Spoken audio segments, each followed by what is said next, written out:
ওপার বাংলা টেলিভিশনের জনপ্রিয় অভিনেত্রী তৃণা সাহা গত এক দশকে অভিনয় জগতে নিজের শক্ত অবস্থান তৈরি করে নিয়েছেন।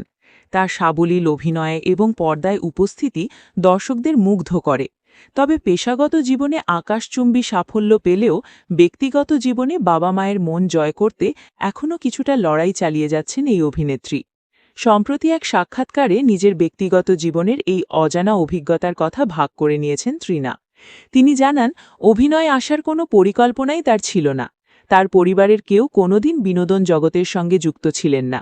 10 বছর আগে যখন তিনি এই পেশায় পা রাখার সিদ্ধান্ত নেন, তখন থেকেই বাবা মায়ের তীব্র বিরোধিতার মুখে পড়েন তিনি। তৃণার কথায়, দীর্ঘ এক দশক পার হয়ে গেলেও সেই তিক্ততায় বিশেষ বদল আসেনি। এখনও শুটিং সেরে বাড়ি ফিরতে দেরি হলে বাবা মা বিরক্ত হন এবং কথা বলা বন্ধ করে দেন। এমনকি আজও তাকে শুনতে হয়, এসব কী করিস। তবে এখন পরিস্থিতি সামলাতে অনেক বেশি পরিণত তৃণা। তার মতে, কেউ যখন রাগের মাথায় থাকে তখন তাকে বোঝাতে গেলে উল্টো পরিস্থিতি আরও জটিল হয়ে ওঠে। তাই তিনি বাবা মাকে প্রয়োজনীয় স্পেস দিতেই পছন্দ করেন। তার বিশ্বাস, কিছু বিষয় সময়ের উপর ছেড়ে দিলেই তা আপনা আপনি ঠিক হয়ে যায়। জনপ্রিয় এই অভিনেত্রীর জীবনের এই না বলা কথাগুলো জেনে অনুরাগীরা যেমন অবাক হয়েছেন, তেমনি তার ধৈর্যের প্রশংসা করছেন অনেকে।